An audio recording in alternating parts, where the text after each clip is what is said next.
JJP के लिए आज का दिन कितना अहम है, बात करने के लिए जेजेपी के प्रधान महासचिव दिग्विजय चौटाला हमारे साथ मौजूद है। दिग्विजय जी, सबसे पहले तो यही सवाल है, 2018 में जींद में जब आप लोगों ने पार्टी बनाई थी, वो दिन और आज का दिन जी इतने इन 4 सालों की अगर बात करें, जी क्या कुछ आप लोगों ने पाया है और क्या कुछ खोया है?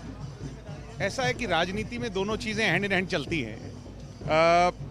हमने अपने पैरों पर खड़ा होकर के एक पौधे को सींच करके वटवृक्ष बनाया और निरंतर दुष्यंत जी ने जो कामयाबी हासिल की है, जो उनने एक नौजवान सूझबूझ रखने वाला, नरम स्वभाव का और सबको साथ लेकर के चलने वाले की जो छवि बनाई है, उससे इस पार्टी की उड़ान जो है वो हिमालय से ऊंची होगी। मैं बड़े विश्वास से कह सकता हूं।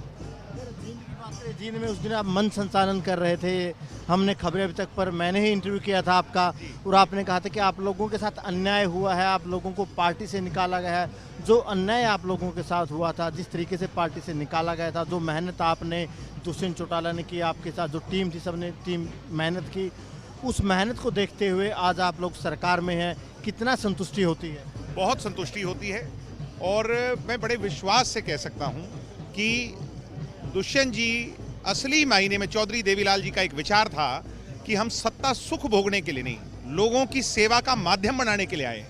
और दुष्यंत जी ने 3 साल कोरोना जैसी महामारी के बीच में भी इतनी कड़ी मेहनत कर करके उसको प्रूव किया।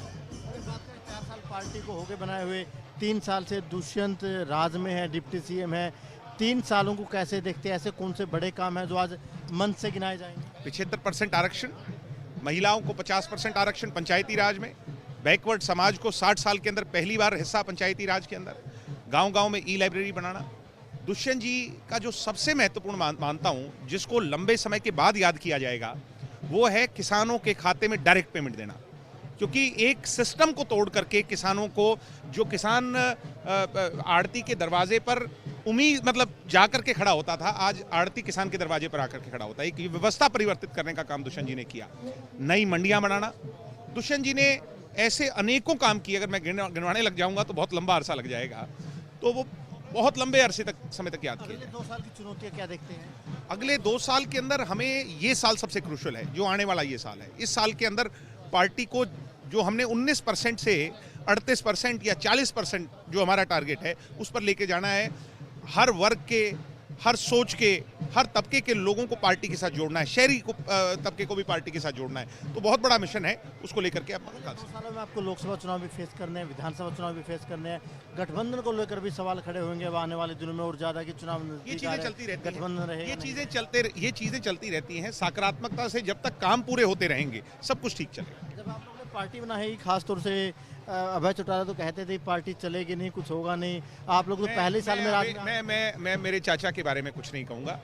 हरियाणवी में एक कहावत है, मेरा होका मेरी मरोड़, मन चाहे पीऊँ मन चाहे फोड़।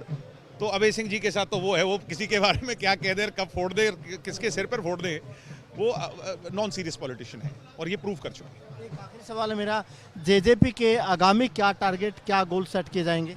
जननायक जनता पार्टी निश्चित तौर पर हरियाणा के अंदर 90 सीटों पर मजबूत होने के लिए आज से एक मिशन लेकर के चलेगी। दुष्यंत जी का और डॉक्टर अजय सिंह जी का विशेष तौर पर दिशा निर्देश लेकर के चलेगी। और अब वो कहते हैं कि गेयर बदल ले, हमने गेयर बदल लिया है। आज से हम 2024 के गेयर को लगा चुके हैं। 2024 का गेयर तो लगा लिया, गेयर लगाकर दुष्यंत चौटाला को डिप्टी सीएम रखना है, सीएम रखना, क्या रखना है? सबकी इच्छा होती है कि उनकी पार्टी का नेता, जिसकी लीडरशिप में वो आगे बढ़ना चाहते हैं, उस सर्वोपरि पद पर पहुंचे। हम तो चीफ मिनिस्टर तक सीमित नहीं, उससे भी आगे ले जाना चाहते हैं। दिग्विजय चौटाला, जेजेपी की क्या टारगेट रहेंगे, तमाम मुद्दों पर खबरें अब तक से खास बातचीत की। कैमरा ललित के साथ अनिल मोर, खबरें अब तक भिवानी।